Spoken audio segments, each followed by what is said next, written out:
lo que caracteriza al lenguaje humano es que acá estamos hablando del huevo y la gallina, habilita la capacidad de pensar. Vamos a empezar nombrando como humanidad, digo, ¿no? Lo que justamente es clave para nuestra supervivencia. Nuestra mamá, nuestro papá. El lenguaje, al igual que el amor y tantas otras cosas, no fosiliza. Que la evolución es mucho más accidental de lo que se piensa. Hubo un interruptor genético que no se prendió bien. Revolcás en el pasto, pero vos, que sos una persona... El pasto no te abraza. Sí, es una pequeña historia contada en cada persona y nosotros respondemos a la lógica de cómo el humano desarrolló el lenguaje. Nosotros desde la panza que reconocemos fonemas. Dicen, honorable señor. Vos te podés dar a entender mucho mejor en términos emocionales con alguien que habla tu idioma y que el lenguaje humano es más un milagro que otra cosa.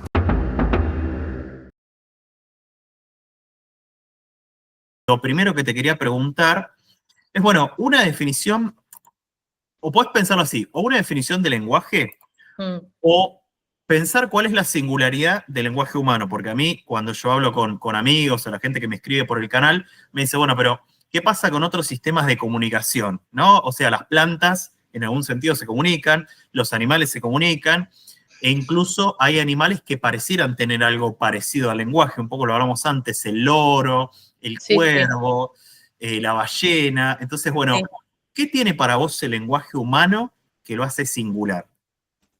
Para mí, justamente, el recorte que yo priorizo, lo cual no quiere decir que otras lecturas del lenguaje no sean pertinentes también, tiene que ver con que para mí lo que caracteriza al lenguaje humano es que, acá estamos hablando del huevo y la gallina, habilita la capacidad de pensar. O sea, para mí el lenguaje es pensamiento abstracto. Y sobre todo, si hablamos de principios del lenguaje, el principio de lo que llamamos en inglés displacement, que tiene que ver con poder hablar de lo que no está aquí y lo que no acontece ahora, hizo que la humanidad pudiera usar el lenguaje como una herramienta que ninguna otra especie pudo adoptar de esa forma o desarrollar de esa forma. Obviamente estoy usando sinónimos porque una cosa es que se adopte y otra cosa que se desarrolle. Yo creo que el lenguaje, hay demasiada evidencia que demuestra que es un desarrollo del ser humano, que incluso llega hasta lo genético.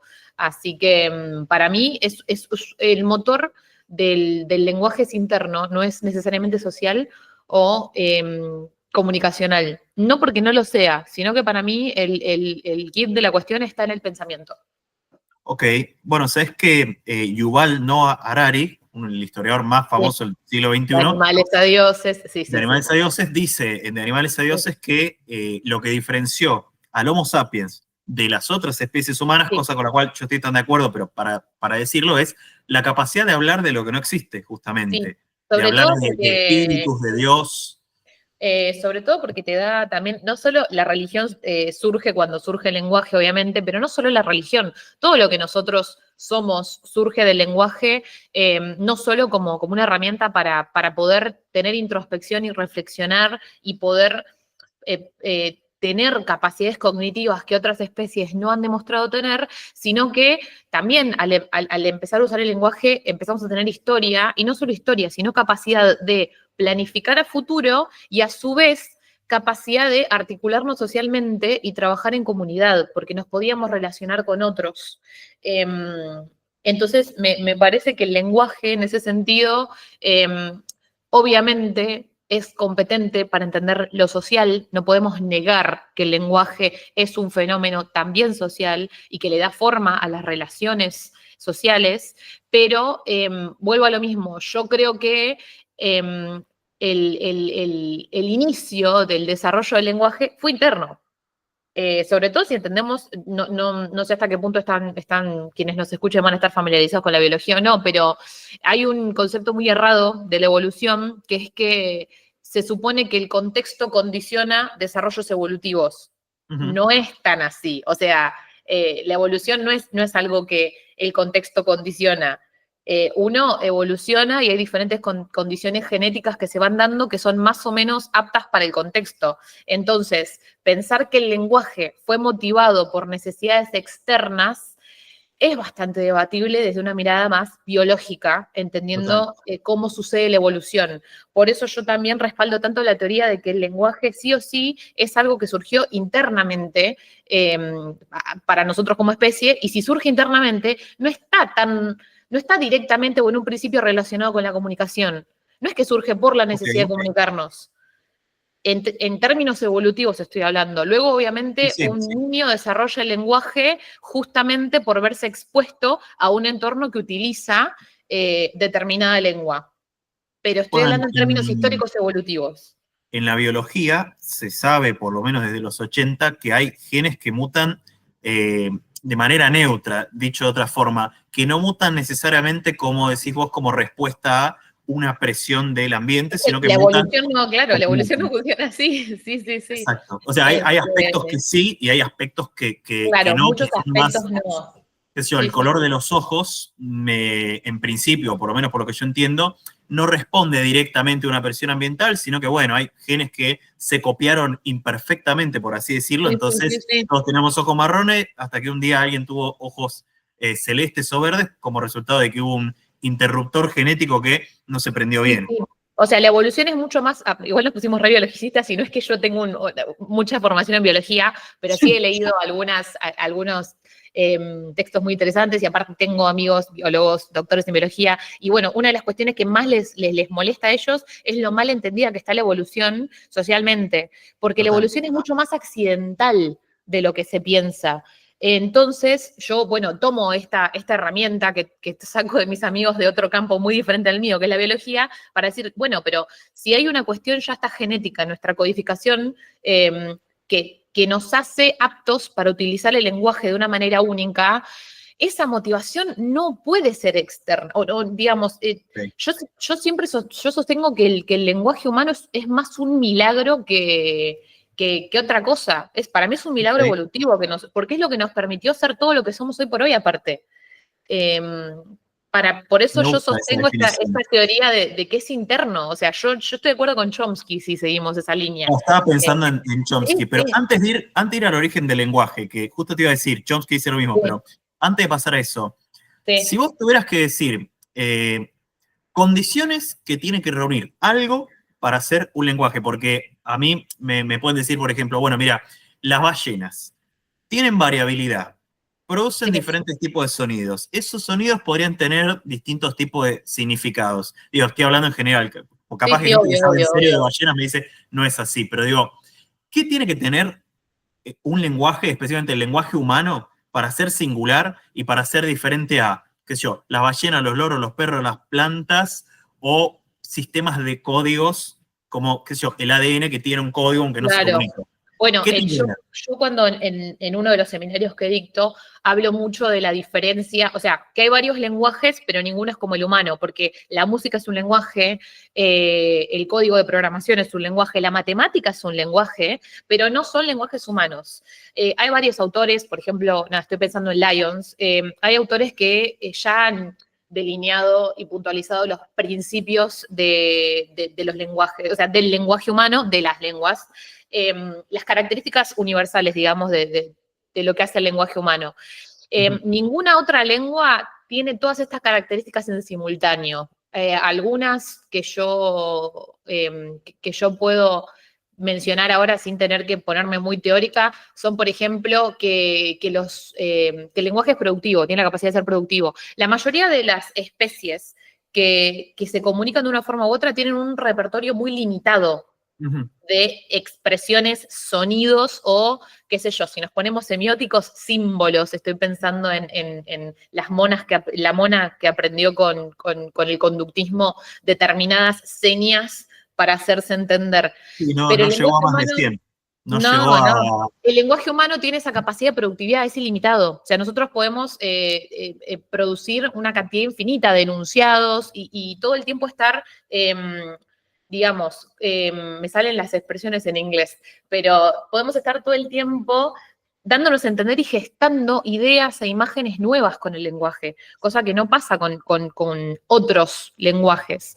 Y también lo que sucede es que nosotros, de un repertorio súper limitado, porque los fonemas son limitados y contables, podemos generar, y que no tienen significado por sí mismo, podemos generar un número ilimitado de palabras, enunciados. Eso se llama doble articulación del lenguaje, que es desde digamos, ítems que no tienen significado, podemos generar significado al combinarlos. Okay. Ese tipo de combinaciones no suceden en otro idioma. En otro lenguaje. No, ninguna otra especie puede hacer lo que nosotros hacemos con la facultad del lenguaje y con cada lengua en específico.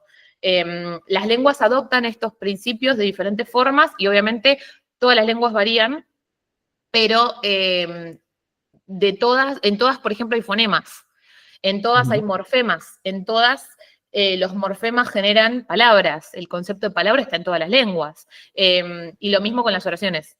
Después tenemos diferentes formas de formar oraciones, tenemos lenguas que son aglutinantes, tenemos lenguas que no, pero los principios rigen a todas. Esta cuestión de la doble articulación, la productividad, la cuestión de, yo supongo que en español se dice desplazamiento, lo que llamamos displacement, que es esto, las lenguas sirven para hablar de lo que no está aquí y ahora necesariamente. Tienen unidades discretas, o sea, nosotras podemos diferenciar la B de la P, tanto visualmente como fonéticamente. Ese tipo de características, algunos lenguajes que no son humanos las pueden llegar a tener, pero nunca todas juntas. Exacto, bien. Entonces, no podemos comparar el lenguaje humano con diferentes sistemas de comunicación que cumplen el fin, que es comunicar, pero que no son tan complejos, que no tienen estos principios, y vuelvo a lo mismo, que no garantizan el pensamiento en esas especies. Por eso yo creo que la clave para entender el lenguaje es el pensamiento, porque en realidad la capacidad de pensar es lo que nos diferencia de otras especies. Estoy pensando en dos cosas que dijiste. Primero, que con una cantidad incluso muy limitada de fonemas se pueden hacer significados infinitos. Pienso en el hawaiano. El hawaiano tiene muy poquitos fonemas. Sí. Creo que el alfabeto es muy contado. Sí. Y en cantidad de letras y de sonidos, y sin embargo a partir de eso uno los combina de una manera casi infinita. Incluso sí. Se pueden inventar palabras, ¿no? Rayuela de Cortázar, ese capítulo tiene un montón de palabras. Yo no soy fanático. Sí, totalmente, y vos y entendés qué tipo de palabras pueden llegar a ser. Eso es una Exacto. Locura. Sí. Y vos dijiste algo que yo lo voy a retomar demostrando que soy un gran entrevistador, a pesar de que es la primera vez que lo hago. Pero vos dijiste, esta palabra solo me sale en inglés, y yo... Eso me hace pensar en lo siguiente, el lenguaje, ¿hasta qué punto moldea nuestra forma de pensar? Porque vos tenés la idea en tu cabeza, pero la estás pensando en inglés y no en castellano. Entonces, dos preguntas. Sí. El lenguaje, ¿moldea la forma de pensar? Esa es una. Y la otra es, si querés contestarlas en ese orden, pero la otra sería si hay cosas que solo se pueden expresar en un lenguaje y no en otro, porque... Viste que están las famosas palabras sin traducción. Intraducibles, ¿no? Sí. Como muchas culturas indígenas, o no sé, en Mapuzungún, en guaraní. Sí, muchas. Tienen esas palabras o larguísimas. El alemán también sabe tener expresiones muy específicas que... Sí, de 45 letras aparte y que refieren a cosas como, muy no sé, específicas. La sensación de que alguien te miró pero te sentiste medio incómodo, y acá eso no es una palabra, son un montón de cosas. Sí. Bueno, yo uso lo que me acabas de decir como ejemplo para responderte la última pregunta, pero que está relacionada con la primera. Vos pudiste hacerte entender aunque no tenemos esa palabra. O sea, vos hablaste de la sensación de sentirte incómodo cuando te... Entonces, a mí y esto lo hablamos nosotros off the record, pero yo no tengo una mirada determinista del idioma. Y es más, o sea, el determinismo lingüístico responde a una época en donde también había muchísimo racismo sesgando la mirada científica de absolutamente todo. Entonces, más allá de que una de mis películas favoritas es Arrival, o sea, tengo tatuado el símbolo de humano. Okay. Por esa película yo estudié lingüística. También de las primeras cosas que aprendí de la película y que entendí, porque fue lo que más me llamó la atención, es esta cuestión de que no, el lenguaje no moldea en el sentido de que no condiciona tu pensamiento. Pero esto es porque también, un poco volviendo a lo del huevo y la gallina, el lenguaje habilita el pensamiento, pero en realidad también el pensamiento responde al lenguaje y no a la lengua. A ver si me puedo hacer entender. Vos me estás hablando de lenguas, o sea, de la forma que toma la facultad del lenguaje, Ajá. ¿cierto? Hay que hacer una diferencia entre qué es lenguaje y qué es lengua. La facultad del lenguaje es algo que tienen todos los seres humanos, más allá de la lengua que hablen.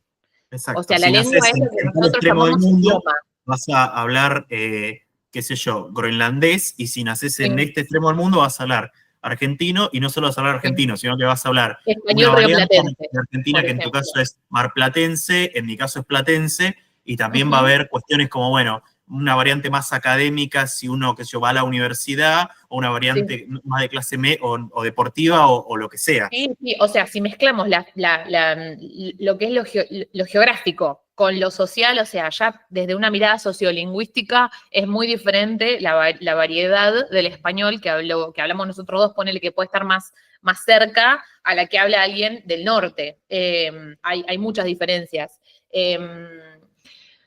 Entonces, yo creo que lo que es universal y lo que tiene que ver con nuestro entendimiento del mundo es el lenguaje.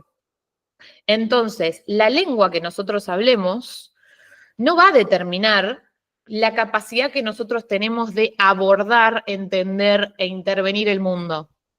Porque justamente de esa cuestión determinista, pero determinista en el sentido limitante, es que surge digamos, se apoyaron teorías de la lengua que hablaban de que las lenguas de poblaciones inferiores eran inferiores. Claro. Eso está mal, o sea, no importa la lengua que hables, vos no tenés la capacidad de pensar, de entender y de razonar más o menos coartada o más o menos desarrollada. Sí, era un Eso poco es esa lo idea que, de la gente sí, que vive en, qué sé yo, la gente que vive en chozas, tiene una economía simple, una lengua simple, una organización claro, simple. eso no es así. O sea, los lenguajes, como te digo, aparte, perdón, las lenguas responden todas a los principios del lenguaje. No es que hay lenguas con más o menos productividad. Toman diferentes formas, como te digo, hay lenguas que son aglutinantes, hay lenguas que no. Las lenguas aglutinantes son un lío, o sea, porque vos agregás todo el tiempo, Sí, vas como la lengua. agregándole afijos a lo que vas diciendo y te queda una oración eterna con ningún tipo de pausa o espacio entre las palabras. Pero que alguien hable una lengua aglutinante no va a determinar su entendimiento o su capacidad de entender el mundo. Sí, lo que va a hacer es que capaz su forma de abordarlo pueda llegar a variar, por ejemplo, en lenguas que no responden a la estructura sujeto, verbo, objeto, y lenguas en donde la oración por defecto, o sea, la oración más básica que hay, arranca con el objeto, bueno, hay bastantes trabajos y se sigue estudiando esta cuestión de que son personas que obviamente cuando imaginan la situación o el escenario que activa la acción que el verbo está proyectando, piensan antes en el objeto que en el sujeto. Están acostumbrados a pensarlo así, ¿se entiende? Sí, clarísimo. De hecho, Pero lo eso no, pienso sí, en relación a, por ejemplo, la mayoría de las lenguas indígenas, por hablar en general, digo, puede sí, incluir Australia, Polinesia, o América, o sí, sí, Siberia. El lugar en el que piensan, por ejemplo, la naturaleza, es un lugar más como subjetivado, es decir, como que piensa más en que la naturaleza tiene acciones y hace cosas, y claro. eso se Bueno, refleja en los verbos. En cambio, hay las lenguas más sí, latinas, occidentales o qué sé yo, tienen más una idea de, bueno, la naturaleza es el objeto. Vos, tipo, te revolgás en el pasto, pero vos, que sos una el pasto persona, no sos te el objeto de abraza. acción. El Sí, pasto no te... sí, Ah, sí. buenísimo, el pasto es eso. Sí, sí, sí, sí. Yo algo de eso sabía y también te iba a comentar, los verbos tienen una carga muy importante en el lenguaje y en las lenguas. O sea, hace ya un par de décadas que se entendió que las palabras, no voy a decir más importantes porque todas importan, pero las que articulan nuestra experiencia lingüística son los verbos. Ok. En base al verbo surge una oración. El verbo es el que desencadena todo lo que va a acontecer en una oración, lo que va a aparecer, lo que no. Por eso los verbos cargan tanta flexión también, o cargan tanta información, incluso en lenguas que no son tan flexivas. La frase verbal es muy importante. Hay un libro que se llama The Stuff of Thought de Steven Pinker, es bastante contemporáneo a Chomsky, han tenido idas y vueltas, incluso no piensan parecido, porque Chomsky es generativista, pero Pinker es cognitivista. O sea, Pinker le da mucho más protagonismo al pensamiento y la subjetivación que Chomsky. Y a lo que es la semántica, que es el significado de las palabras. Chomsky, hasta lo último que se tuvo que rendir, le daba mucha más importancia a la sintaxis que a la semántica. Pero Pinker no, Pinker es cognitivista, se lo considera cognitivista, lo es, y habla mucho de cómo el significado que cargan determinadas palabras también va a determinar muchos de los procesos mentales que tenemos a la hora de entenderlos y abordarlos. Y los verbos articulan muchísimo, no solo nuestra experiencia, sino nuestro entendimiento de la experiencia. Fíjate que los verbos son los que te muestran cuándo sucede algo, por ejemplo. En la mayoría no voy a decir todas porque no conozco todas las lenguas, pero en la mayoría de las lenguas, lo que se conjuga es el verbo. Y la conjugación es lo que te marca si sucedió, sucede o sucederá. El aspecto te marca también si es una acción completa, si es una acción en progreso, si es una acción que sucedió antes que otra. Todo eso, toda esa información la carga el verbo. Ahora, me quedé con algo que lo voy a relacionar. No te contesté lo del bilingüismo igual, pero después no, te digo. pero lo vamos retomando después, porque no me quiero perder algo que dijiste que me pareció buenísimo para retomar lo que es esto. Vos dijiste, no quiero decir que hay algunas palabras más importantes que otras, pero las hay, y yo esto lo relaciono con algo que salió hace poco. Hace poco te quiero decir 2, 3 años, así que seguramente lo conozcas, pero sale una teoría de dos lingüistas, uno es un arqueólogo, no me acuerdo, pero uno por lo menos es lingüista, donde lo que ellos dicen es, encontramos las palabras originarias de la humanidad. O sea, dicen, encontramos el primer lenguaje. Vos decís, déjame adivinarlas. Las palabras relacionadas con la familia. Está eso, sí. Palabras relacionadas con la ganadería. O sea, un poco con la sí, recolección. porque está agua, por ejemplo, que no hay nada más vital que el agua. Sí. Y después hay cosas que yo no las termino de... Pero, por ejemplo, cabello es una palabra originaria, supuestamente. Sí. Bueno, el pelo es importante, supongo, por varios motivos. No, es una parte del cuerpo. O sea, yo pero supongo que tiene está, yo, tú, él, esas están también. Sí. ¿Quién? Los pronombres. Pero lo que iba con esto es lo siguiente. Bueno, uno se podría preguntar, bueno, ¿cómo se dieron cuenta de eso si el lenguaje, al igual que el amor y tantas otras cosas, no fosiliza? Sí. Bueno, básicamente hicieron un análisis donde lo que tomaron es como el mínimo común múltiplo, como lo que tienen todas las lenguas. Comparativa. Exacto, y fueron como al tronco de todas las ramas y dijeron, bueno, comparamos todo, ¿qué queda? Bueno, queda yo, tú, quién, madre, padre, no sé qué. Entonces, ¿a qué voy con esta pregunta? Evidentemente hay palabras que son más importantes que otras, y pienso, por ejemplo, en la palabra madre o mamá, que es una palabra que está repetida en términos de su sonoridad en más de 1500 culturas. ¿Vos a qué crees que responde esto? Esta es la pregunta, esta es la introducción para la pregunta. ¿Vos crees que responde a una difusión? Es decir, que efectivamente hubo un lenguaje originario que luego fue, bueno, lo fue copiando, como hay un contenido que miro yo en Instagram, que es un tipo como que le va pasando palabras, entonces hay tipo un árabe que le dice, mira, esto se llama así, y un español lo copia. Ay, después pásamelo, me encanta, amo ese tipo de contenido. O a vos te parece que hay algo en la palabra, por ejemplo, en la palabra mamá, o en la palabra yo, o en la palabra agua o cabello, o lo que sea, que de alguna manera estructuralmente hace que suene parecido, que es un poco lo que decía de Saussure o Lévi-Strauss, que decía, no, bueno, es una boca abierta con una cerrada, etc. Sí. Bueno, volviendo, sí, un poco yendo a lo que dijo Saussure, pero también retomando un poco lo que es la filología comparativa, obviamente son palabras nucleares y son palabras que ahí sí yo creo que el contexto jugó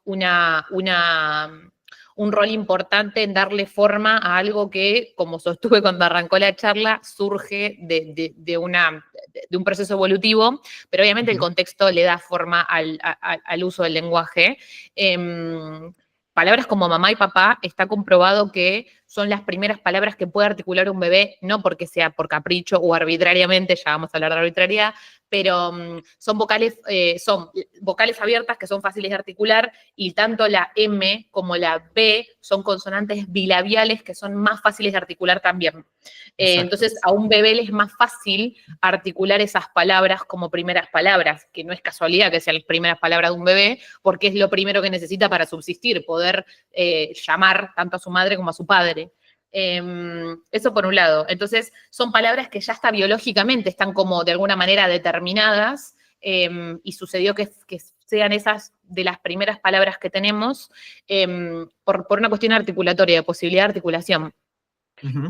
Relacionado con si son o por qué serían el núcleo de nuestro léxico, para mí tiene que ver con empezar a usar el lenguaje como una herramienta, que ahí ya nos vamos al funcionalismo y la Escuela de Praga, pero tiene sentido. O sea, el lenguaje se utilizó como una herramienta para construir lazos sociales, para intervenir el entorno y para justamente poder relacionarnos también con ese entorno. Entonces, que palabras como agua, que es algo que necesitamos para subsistir, se haya nombrado, tiene que ver también con el orden de prioridades que tenemos en nuestro entorno. Nosotros vamos a empezar nombrando como humanidad, digo, ¿no? Lo que justamente es clave para nuestra supervivencia.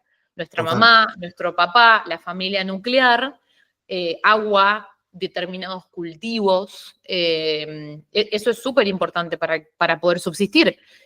Por eso yo creo que es como el léxico más milenario y más fundacional que tenemos en lo que es el lenguaje. Aún así, como te digo, no es que, no me gusta usar el adjetivo importante, porque no es que hay un orden de importancia en las palabras, capaz sí más primitivo, ponele, y primitivo en el sentido de primigenio, no primitivo en el sentido el orden en el que apareció.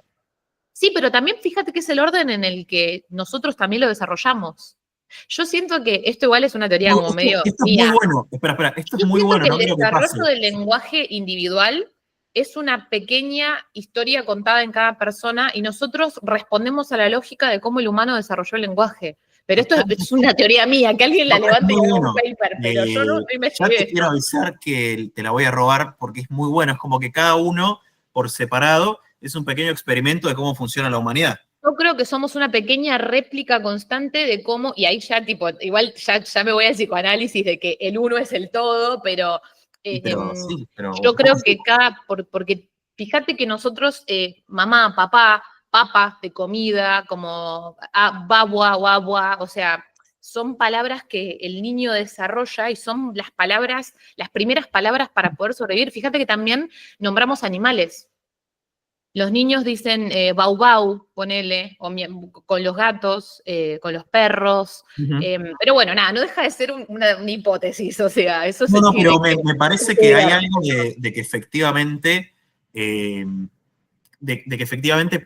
hay algo en un momento primigenio del lenguaje en el cual nadie sabía hablar, lo primero que va a salir en algún sentido va a ser quizás lo más intuitivo o lo más simple, de la misma forma que lo primero que va a hacer un bebé va a hacer eso. Digo, tiene sentido. Pero bueno, no deja de ser una teoría, o sea, no es que lo estudié, lo leí y tengo respaldo para esto que estoy pensando. Pero bueno, ya avisamos. Te hago una pregunta, porque vamos a pelearnos un poco. Se terminó la armonía de la charla, vamos a pelearnos en algo, porque quiero volver a esto. Vos dijiste, el lenguaje es un milagro. No necesariamente salió como respuesta a una cuestión externa. Que yo desde el punto de vista biológico te doy la razón en el sentido de que hay muchas cosas que surgen por el azar. Lo dijo Darwin hace 120 años, no estamos descubriendo la pólvora. Totalmente, sí. Pero acá viene el gran pero. Uno tiende a creer, que sin ser funcionalista, pero uno tiende a creer que las cosas, no sé si surgen como respuesta a algo, pero por lo menos se masifican o se desarrollan como respuesta a algo, y vos estás diciendo que el lenguaje se potenció en algún sentido por la cooperación. ¿Estas dos cosas conviven? Sí. Vos decís, apareció por accidente, pero la gente dijo, hay algo ahí. Para mí sí, para mí fue como una retroalimentación. Yo digo que el chispazo lo dio la biología. Bien. Por eso te digo, o sea, no es que podemos desentendernos de una de las patas. O sea, mira, si nos enfocamos en las teorías lingüísticas del siglo XX, podemos entender el lenguaje como algo tripartito. O sea, el lenguaje es psicológico / cognitivo, cultural / social Y a lo último se empezó a coquetear con lo biológico, neurológico. O sea, la neurología es igual de lo último que surgió. Nosotros podemos estudiar el lenguaje con resonancias magnéticas de hace, no sé, 40, 30 años, ponele, no es que hace mucho. Es una ciencia bastante nueva, pero que sí está confirmando y refutando rotundamente muchísimas hipótesis con respecto al lenguaje. Sobre todo con esta cuestión biológica. O sea, el lenguaje no es un fenómeno psicológico en el sentido de que es corpóreo. O sea, nosotros tenemos el lenguaje en nuestro cuerpo, en lo que es genético y en nuestro cerebro, total, o sea, en nuestro cerebro más que en ninguna otra parte del cuerpo. Entonces, yo sostengo que es un milagro evolutivo porque yo creo que el primer paso se dio cognitivamente / neurológicamente, pero obviamente la sociedad o el fenómeno social colaboró a que esto crezca, se perpetúe, digamos, y se sostenga. O sea, yo siento que, porque si lo pensás, justamente pensando en términos evolutivos y de entorno, si el entorno no hubiera tenido una respuesta positiva al gen del lenguaje, no hubiera subsistido ese gen. Total. Porque no nos hubiera Vamos servido. a hacer doble clic ahí, porque esto es un debate que siento que Yo siento no. igual que me queda enorme este debate, pero bueno, yo le No, estoy no, remando. pero Yo te voy yo peleando creo capa que y espada. creo que tenemos que tratar de hablar, digo, uno no puede ser especialista en todo, de hecho, No, en no. términos de cómo funciona la academia, qué sé yo, uno puede ser especialista objetivamente en muy poquitas cosas. Es que Y si encima uno nunca se. vas a abarcar todo lo que sentís que tenés que abarcar para poder empezar a hablar del tema, ¿viste? Yo me siento re corta de bibliografía, pero en realidad nunca voy a estar a la altura. Lo que pasa es que si uno se limita demasiado a opinar algo, como decís, bueno, no hice un doctorado en eso, me parece que Sí. después hay un montón de gente que no se limita y que opina bastante Ah, peor, sí, ¿no? también le estás dando lugar a gente súper improvisada, sí, es cierto, No es porque cierto. nosotros seamos, viste, la gran cosa, porque, viste, vos has leído un montón de cosas, yo he Sí, leído otras, pero no necesariamente tenemos la última palabra, pero digo, creo sí. que hasta cierto punto podemos opinar de un No, y montón es de más, cosas sin necesidad de tener opinión. sí, y yo creo que estamos en la misma, estamos súper receptivos a la gente que quiera colaborar sugiriendo autores que seguramente estamos ignorando o teorías que se gestaron y que a nosotros nos pasaron por al lado y nunca nos Seguro. enteramos. O sea, súper bienvenido a todo tipo de aporte, porque sí, yo la verdad que creo que, aparte creo que la ciencia es colaborativa, eso también. Así que, perdón que te interrumpí con eso, pero No, no, decime no. que... Quería ir a esta cuestión.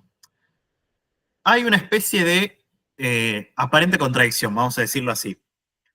El lenguaje evidentemente tiene algo de biológico y de genético, Sí. evidentemente, por un montón de razones que ni siquiera podríamos decir que son una visión tuya o mía. Están No, mega no, una comprobados. resonancia magnética lo arroja, o sea, ya eh, no es debatible, digamos, eso. no, Que y existe, existe. aparte, las personas que tienen trastornos específicos del lenguaje, se ha Total. comprobado que tienen afectado, por ejemplo, el FOXP2, que es el gen del lenguaje. Entonces, Sí, hay algo de que vos tocas ese interruptor y algo no funciona bien.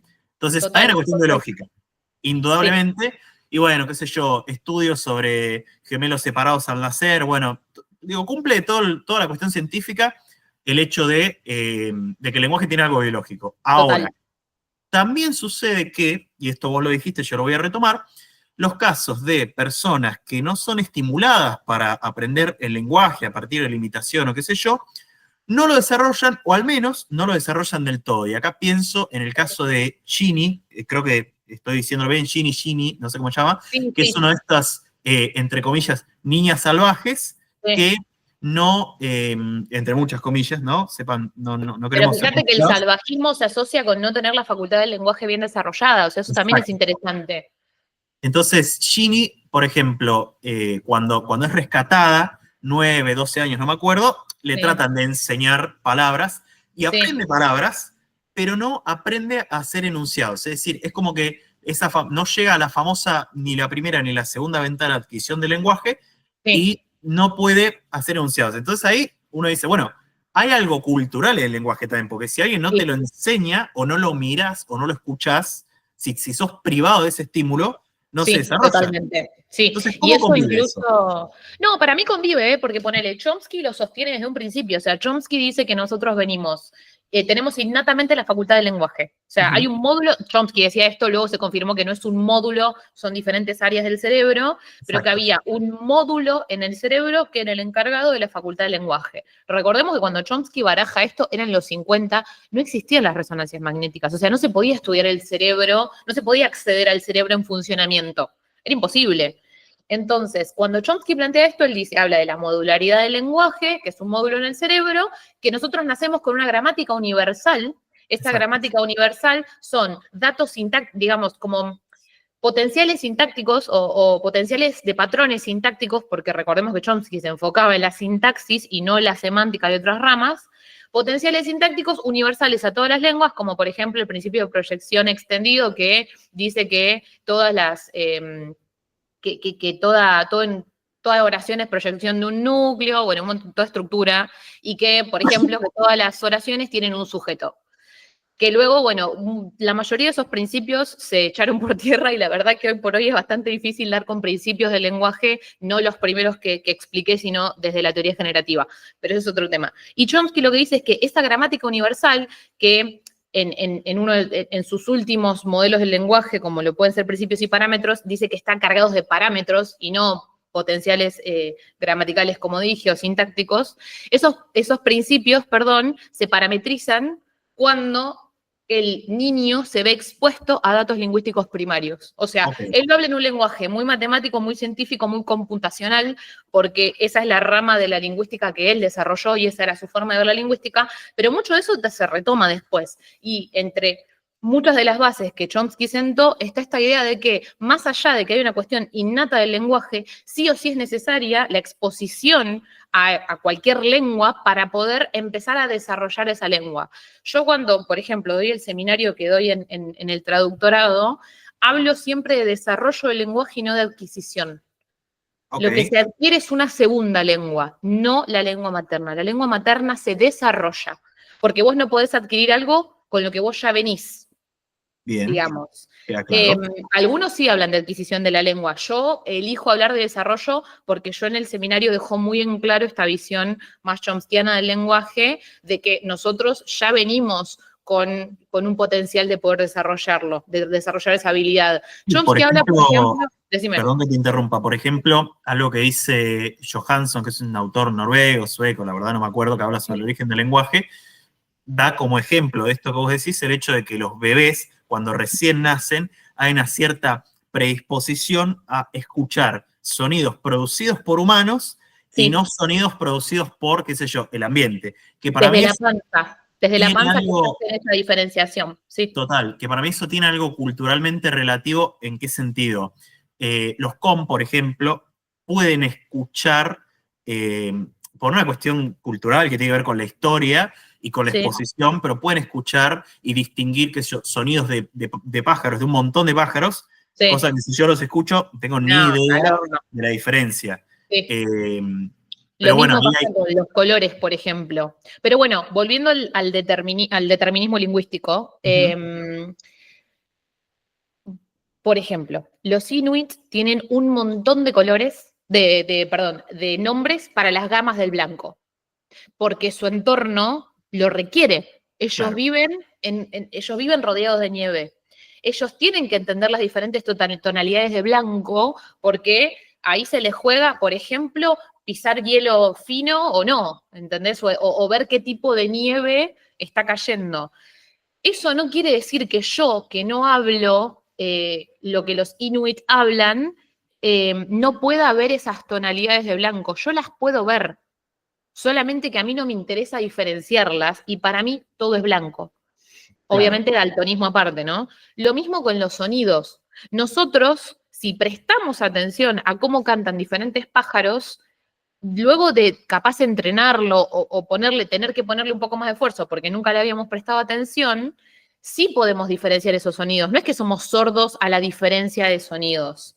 El tema es que no lo necesitamos, entonces no le da. Pero vuelvo a lo del determinismo lingüístico. No estamos inhabilitados a percibir nada diferente a lo que otras personas que hablan otra lengua. Que no lo hagamos porque el entorno no lo requiere y que no tengamos entrenada esa afinidad en la percepción, ya sea auditiva o visual, no quiere decir que nosotros no podamos desarrollarlo. Y tampoco quiere decir que nosotros no lo tengamos desarrollado porque no se lo nombre en nuestro idioma. Eso sucede mucho con las emociones, ponele. A ver.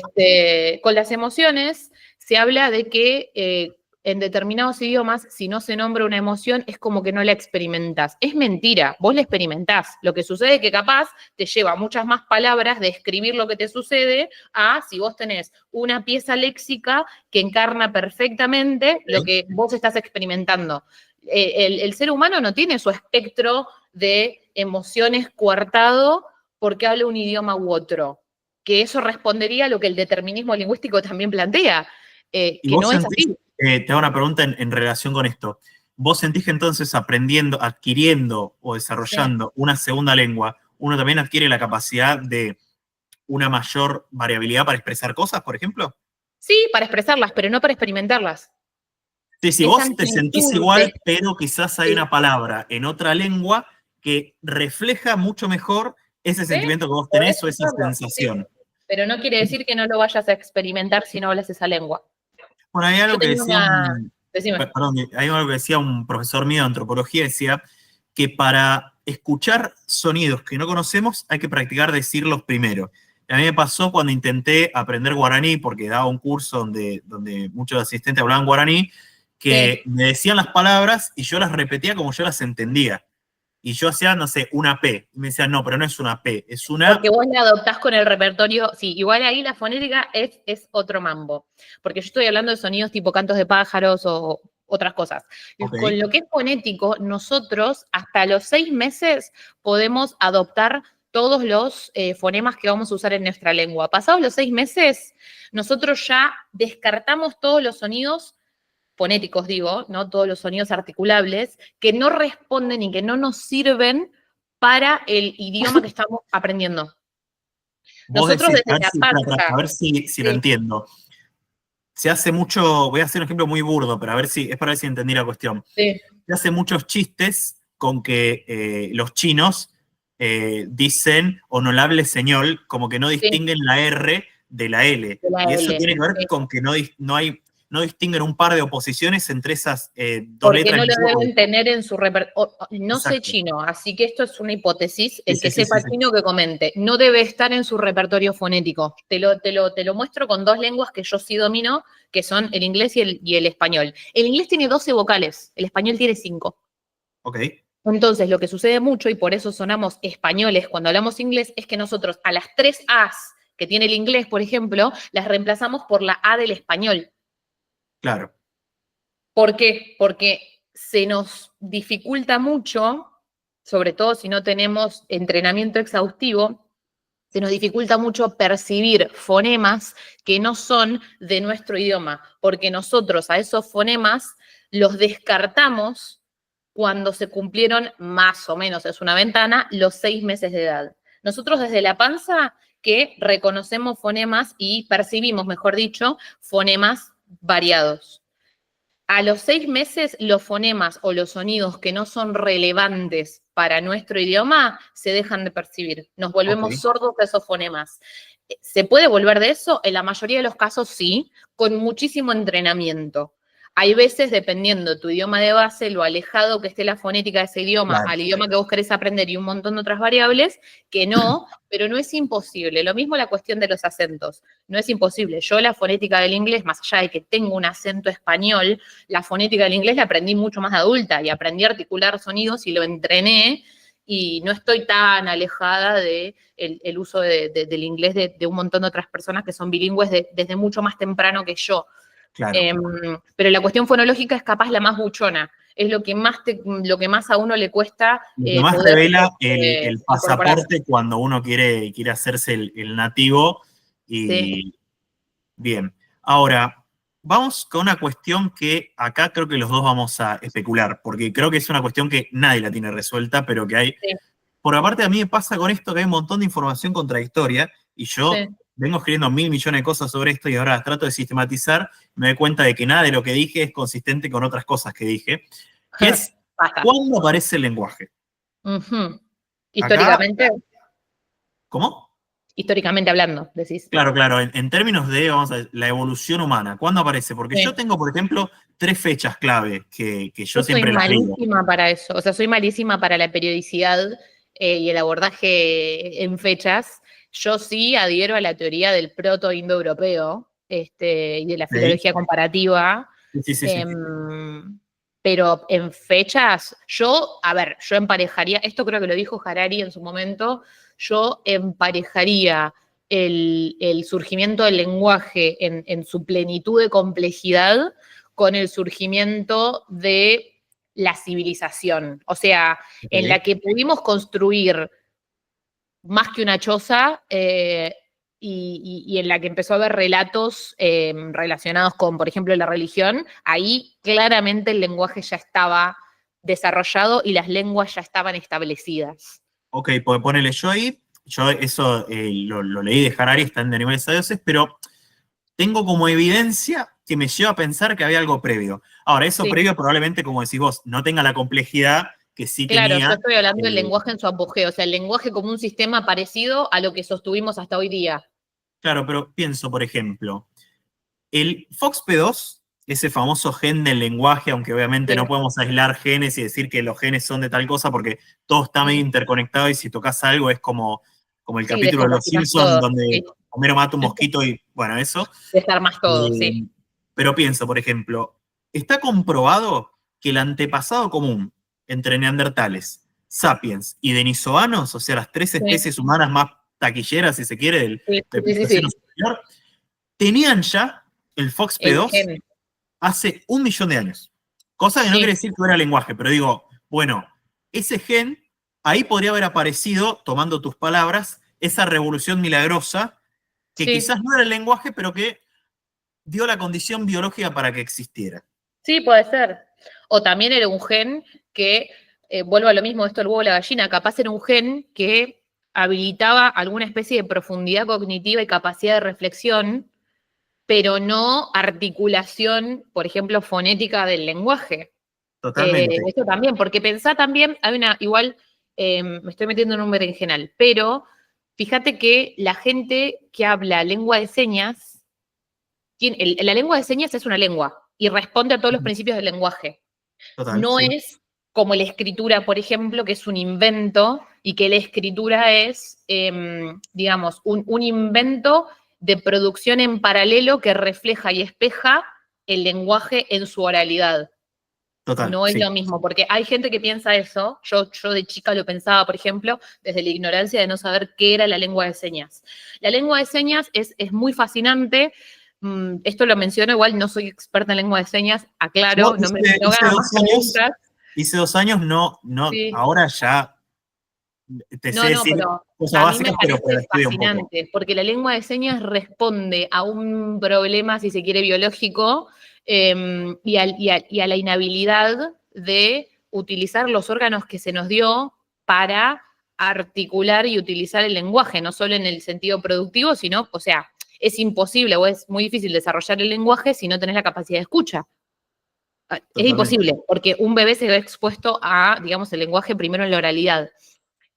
¿A qué iba con esto? Que la lengua de señas muestra que igual nosotros al articular con la lengua de señas, estamos utilizando esas mismas partes del cerebro, o sea, Sí, estamos sí, sí. utilizando el lenguaje. Entonces, yo creo que no tiene que ver con el lenguaje por fuera de nosotros, o sea, al exterior. Capaz ese gen responde a procesos que son internos y que acontecen desde antes. Total. Mira, voy a decir algo en favor completamente de lo que estás diciendo, porque es algo que lo pienso hace mucho. Ya lo decía Darwin en una nota al Sí, pie marginal, pero lo decía.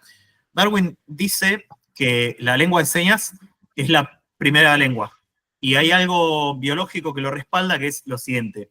Las cuerdas vocales se desarrollaron hace 500.000 años, sí, pero un Australopithecus, por sí, ejemplo, que tiene 4,5 millones de años, tenía control cortical. ¿Qué quiere decir? El Australopithecus podía mover las manos perfectamente, sí, del sí. mismo modo que Y a con Coco le precisión. enseñó O las sea, señas. tenía Claro, dexteridad. pero no podía emitir sonidos porque no tenía las cuerdas vocales desarrolladas. Corrijo, podía emitir sonidos como un alarido, como un pero no chimpancé. articularlo. No articularlo, claro. Entonces, uno podría pensar, esto de vuelta no está comprobado, pero uno podría pensar que en tanto las áreas del cerebro vinculadas al lenguaje, el área de Broca, el área de Wernicke o lo que sea, estuvieran desarrolladas, se podría haber hablado de lengua de señas como primer lenguaje y que luego eso de alguna forma mutara hacia otro código que no era el de la lengua de señas, no era el de las manos, sino el de las cuerdas vocales. Y desarrolláramos la capacidad fonética, digamos. Sí, Porque sí, puede ser.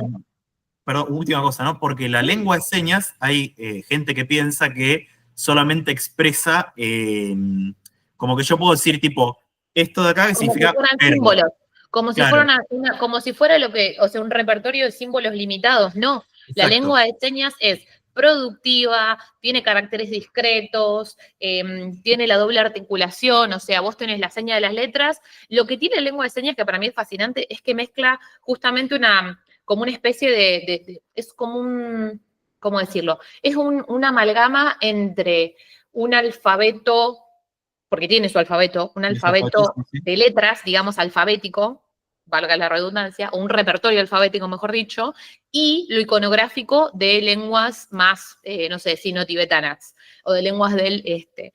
Porque sí, vos tenés perdón que interrumpa, pero digo para ilustrar. No, y aparte vos hiciste 2 años de lengua de señas, así que me acuerdo muy poco igual, pero digo, me acuerdo vos tenés señas referenciales, por ejemplo, esto así es lluvia, que es tipo, bueno, agua cayendo del cielo. Es más bien iconográfico, sí. Claro, y después tenés, que yo, esto, que es solamente. No decís, ¿cómo identifico yo? No tiene nada de concreto solamente, es completamente. No, totalmente, no.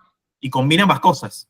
Sí, no, y aparte, bueno, vos podés, cuando no le podés dar forma a una palabra en una seña establecida, vos la podés deletrear, pero no es tan común el deletreo. Ya hay muchísimas señas establecidas. Y lo que tiene la lengua de señas, que es fascinante, que evoluciona como cualquier tipo de lengua hablada, es que, bueno, tiene su gramática, tiene sus rasgos distintivos, o sea, no tiene fonemas, pero cada seña tiene rasgos distintivos como los tiene un fonema, por ejemplo.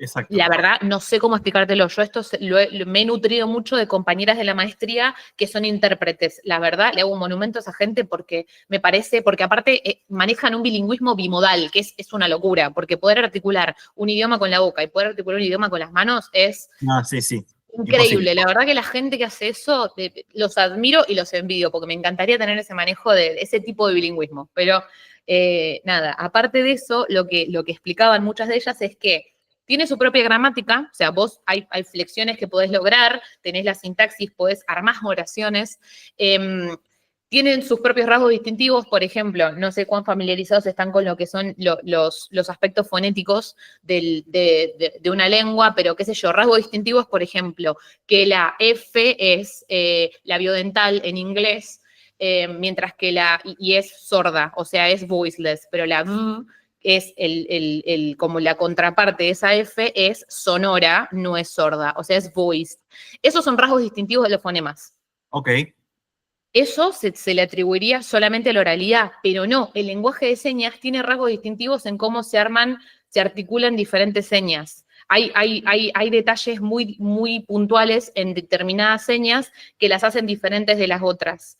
Y a su vez, el lenguaje de señas evoluciona como una lengua en sentidos sociales y generacionales. O sea, está comprobado, por ejemplo, creo que es si no me equivoco, en Nicaragua, que se hizo un estudio, ya hay como 4 generaciones de sordos que hablan lengua de señas. Y está demostrado que los más jóvenes están adoptando la lengua de señas con cambios que responden a lo generacional. Claro. O sea, no se aprende, la lengua de señas no está cristalizada, no es una institución que no se puede tocar ni cambiar. Se interviene como se interviene a cualquier tipo de lengua fonética. O sea, así como yo no le entiendo a los pibitos de 15 años, porque tengo en 2 semanas cumplo 30, alguien que habla lengua de señas con 40 años no habla el mismo tipo de lengua de señas que alguien con 20. O si mal no recuerdo, en la lengua de señas argentina, porque por la duda aclaramos para oyentes. Sí, eso es muy importante también. Que la lengua de señas no es universal. Eso que casi todo el mundo lo piensa, incluyendo seguramente a nosotros en otro momento de la vida, porque creo Yo que es también algo lo pensaba, sí, de todos lo pibita pensamos. pensaba que era. Es que es lo más. O sea, si tenés una mirada como medio aristotélica del lenguaje, decís, flaco, tenés la oportunidad de hacerlo convención. Acordá en una lengua universal, tipo, no puedo hacerlo con el esperanto, hacerlo con la lengua de señas. Cuando yo estaba estudiando esto, la gente me decía, che, pero qué boludo los sordos, ¿por qué no se ponen de acuerdo y hablan todo lo mismo? Y digo, Claro, no, ya fácil, hacer un grupo de WhatsApp de toda la humanidad, claro. y como si funcionara así, ¿no? Pero No, y bueno, ahí te das cuenta cómo la lengua responde al contexto. O sea, cada uno va a hablar una lengua diferente porque no estamos en el mismo contexto. O sea, realmente la distancia geográfica también tiene que ver. indudablemente. Yo pensaba que eso vos decís del cambio generacional, si mal no recuerdo, la H, por ejemplo, en la lengua de señas argentina, la H antes se hacía así. Y ahora se Sí, hace, no me acuerdo bien cómo es la actual, sí, pero cambió la seña. es más simplificada. Y eso es Sí. como, bueno, como lo que decís vos, ¿no? Como si alguien se fue de Argentina en los 90 y vuelve ahora, no entiende nada. No es el Claro, mismo argentino.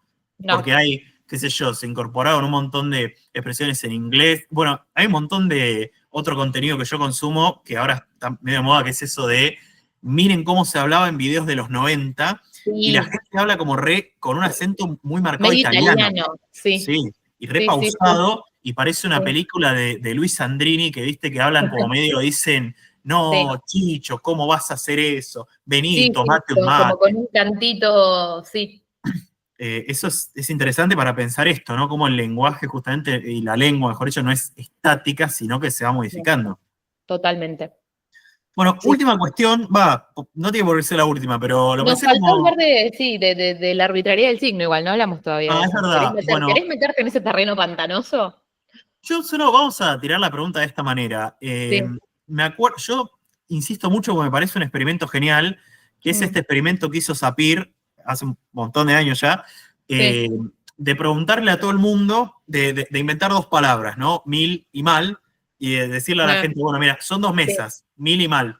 ¿Qué mesa es más grande? Y todo el sí, mundo decía, mal es más mal. grande, mil es más Sí, chica. sí. Entonces, ¿qué Sapir qué dice con esto? Bueno, hay una relación Ah, entre la sonoridad de las palabras sí, y aquello que significan, y esto uno lo podría vincular con, bueno, lo que decías vos hoy, mamá no se convirtió en una palabra recontra usada y recontra parecida en un montón de cosas, solo por casualidad, sino porque es una no, buena palabra, como que sí, sí, sí, una reacción con el sonido. ¿Qué sí. pensás vos de eso? El tema es que realmente no se ha podido demostrar eso. O sea, no sé si capaz volvemos a lo mismo, si tomamos una mirada más evolutiva del lenguaje, pero también de progresión en el plano individual, bueno, capaz que también responde a cuestiones más del desarrollo del lenguaje y en unos primeros estadios se tienden como esas conexiones. Lo que decía, y bueno, y esta cuestión de la arbitrariedad del lenguaje y de que no hay una razón concreta de qué motiva, o no hay una razón lógica que muestre la motivación de absolutamente todas las palabras conectadas con, bueno, cómo se articulan. Saussure, cuando habla de signo lingüístico, habla de significado y significante. Él dice que el significado, dicho en términos como bastante burdos, es como el concepto o los rasgos asociados con ese concepto que se despiertan cuando el significante, que es la imagen acústica, porque Saussure habla desde el plano más psicológico y abstracto, es articulada o incluso nada, nos surge, ¿sí? Mentalmente. Cuando nosotros pensamos, qué sé yo digo la palabra perro, pero no está atado a la fonética o al deletreo, pero yo digo la palabra Sí, perro, sería, todos pensamos en un perro. No hay no hay nada que nada en la palabra motive perro esa que refiera a un conexión. perro. Eso. Pero lo que después dicen, por ejemplo, otros estructuralistas como Van Benist, que era francés, es que en realidad la relación entre significado y significante no es inmotivada o no es arbitraria, es necesaria y es completamente natural, como que no es que se unen el significado y el significante. El signo nace completo. Y lo que es arbitrario es la conexión entre ese signo, o sea, ese combo significado y significante, con el referente, que es aquello en el mundo real y concreto a lo que se hace alusión cuando un signo entra en juego. Aún así, la arbitrariedad del signo, pongámosle de la relación signo y referente, que es lo que luego se adoptó desde el estructuralismo, sigue siendo bastante debatible, porque sí, por ejemplo, hay palabras que responden en inglés pasa mucho, responden a sonidos que hay en nuestro entorno, qué sé yo. Con los perros, por ejemplo, se dice, cuando ladran, they barf, en inglés. Claro, O sea, porque es suena casi igual al parecido a lo que... sonido. Con los gatos es miau, o sea, miau es el verbo. Maullar es Sí, miau Maussan. en inglés. Entonces, obviamente que es bastante llamativo que existan palabras que corresponden a ese sonido. Yo acá voy a oficiar un poco abogada del diablo y voy a decir, bueno, pero ¿qué pasa con las palabras que no responden a un sonido? Con las palabras que son conceptos. ¿Qué hacemos ahí? Porque queda corta la sábana. O sea, no podemos decir que el lenguaje, por eso te digo, capaz podemos verlo en términos más evolutivos, y decir que palabras más básicas y más primitivas y más de ese léxico fundacional sí responden a esta lógica de sonidos, sonidos del entorno y sonidos que nosotros podemos articular más fácilmente y que, por ejemplo, vocales abiertas nos llevan a sonidos o a cosas más grandes, vocales más cerradas a cosas más chicas, pero aún así no termina de poder explicar un montón de Claro. otras palabras que existen Sí, en el por lenguaje, ejemplo, pensando en en el la lengua, hebreo, perdón. en el hebreo moderno. Sí, En el hebreo moderno hay un montón de palabras que sencillamente hubo gente que se puso de acuerdo y dijo, che, no tenemos una palabra para esto, ¿cómo le lo decimos a la llamamos así. computadora? Si en la Biblia no había Sí, computadoras, y ahí claro, no hay una cosa de, no, la sonoridad, no sé qué, es gente que se juntó y dijo, che, hay que inventar una palabra para computadora que sea en hebreo, y ahí se claro. pusieron a pensar, bueno, computadora es, que eso pasa un poco que si descomponés las palabras, es como si te dijera, qué sé yo, auto es caballo de metal. No sé, estoy Claro, si inventando, lo que nadie se pensás ofenda, pero con esa lógica. Sí, sí, hay sí. algo de eso. Sí. No, y aparte igual hay dos cuestiones acá. La institucionalización del lenguaje, o sea, cómo o de la lengua, en determinadas lenguas hay una institución que la regula o que Exacto. más o menos va marcando el paso de qué se va incorporando. Y también la globalización. O sea, el fenómeno de préstamos lingüísticos está más en auge que nunca. Y si a eso le sumás no solo globalización, sino también colonialismo, la cantidad de palabras en inglés que nosotros adoptamos responden a eso. Lo mismo las palabras que son en inglés, pero las españolizamos, sobre todo en España, que se respeta muchísimo eso, y se dice wifi y un montón de wifi, así como muy, como suena, pero no, eso también nos condiciona en el repertorio lingüístico, porque un montón de palabras que nosotros tenemos en el español, por ejemplo, no son palabras que surgen de la evolución del lenguaje, son préstamos lingüísticos. En el inglés ni hablar, o sea, el inglés es de las lenguas más, y se lo merecen por el imperialismo que nos agobia, pero es de las lenguas más manoseadas, y no solo por el imperialismo que ellos ejercieron, sino porque Gran Bretaña es una isla que sufrió muchísimas conquistas previas a ser ellos los que conquistaban. Y más de Entonces, 300 años con lo que serían los pueblos escandinavos, vikingos, y no, uno es ve... que tuvieron, o sea, está la influencia celta, la influencia del latino, o sea, cuando Sí, sí, fueron el Imperio colonia de Romano. Roma, la influencia de los escandinavos y la influencia de los franceses y la influencia de vuelta del latín mediante los franceses. O sea, el inglés es el producto justamente de muchísimos cambios en quienes los han colonizado. Entonces, es muy difícil también analizar en esta cuestión de significado significante y qué sonidos asociamos con qué a una lengua hoy por hoy, por muchísimos cambios que ha sufrido, por muchísimas influencias que ha tenido. Pero como te digo, también esto tiene que ver con qué estadio del lenguaje analizamos, tanto en el plano individual como en el plano, bueno, de la evolución del lenguaje como facultad humana. Capaz, seguramente en ese repertorio más primitivo y más limitado, sí había mucha más correlación y tenía mucho más sentido esto de verse afectado por los sonidos del entorno para nombrar algo. Después Seguro. yo creo que estuvo más librado al criterio del momento y a lo que había o no había. Por ejemplo, qué sé yo, hay pájaros que se llaman como el canto que tienen. Pero no, lo que a mí me pasa, pero eso tiene que ver también con mi formación en ciencias, es que si no es una teoría que responda a todos los fenómenos lingüísticos, por ejemplo, siento que es una teoría que no responde al lenguaje en sí.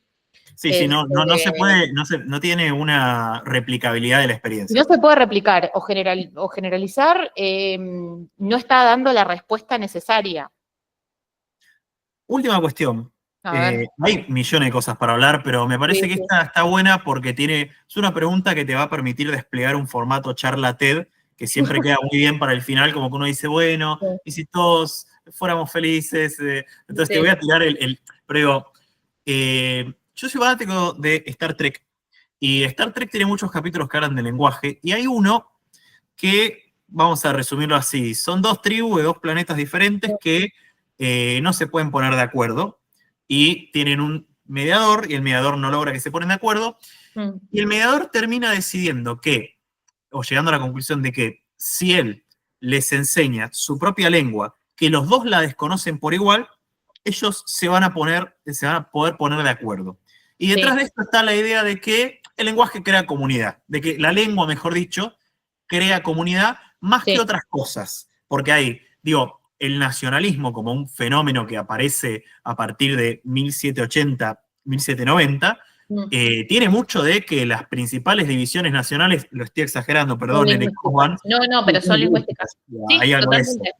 Sí, entonces, el lenguaje une, pero también pone barreras. Sí, totalmente.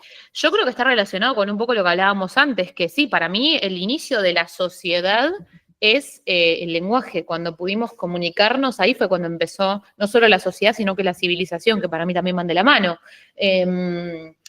Y sí creo en esto, o sea, creo que el lenguaje hermana, un código compartido también permite que, más allá de que como sostuve y sostengo, el determinismo lingüístico es una teoría que yo no compro, sí hay una realidad en que te hermana y te acerca y facilita muchísimo tender puentes el utilizar el mismo tipo de herramientas para nombrar la realidad, por ejemplo.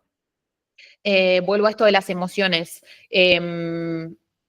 Capaz vos te podés dar a entender mucho mejor en términos emocionales con alguien que habla tu idioma que con alguien que no tiene la palabra necesaria para que, digamos, se concentre el significado de determinada emoción. Si vos tenés que gastar muchísimas más palabras y recursos lingüísticos para explicarle lo que te está pasando, eso capaz te aleja de la persona. Claro. Lo cual, vuelvo a lo mismo, no quiere decir que la persona no vaya a entender lo que te está pasando o no haya experimentado esa emoción en otro momento. Ahí es en donde yo quiebro con el determinismo lingüístico y digo, no. Pero estoy totalmente segura y sí, yo sé que hermana, bueno, yo he vivido en el exterior poco tiempo, pero en lugares en donde no se hablaba español, y a mí a veces me pasaba que me desgastaba mucho no hablar español y me juntaba con gente que hablaba español. Bueno, a ver, las comunidades inmigrantes, a las comunidades inmigrantes también las aglutina el hecho de hablar el mismo idioma.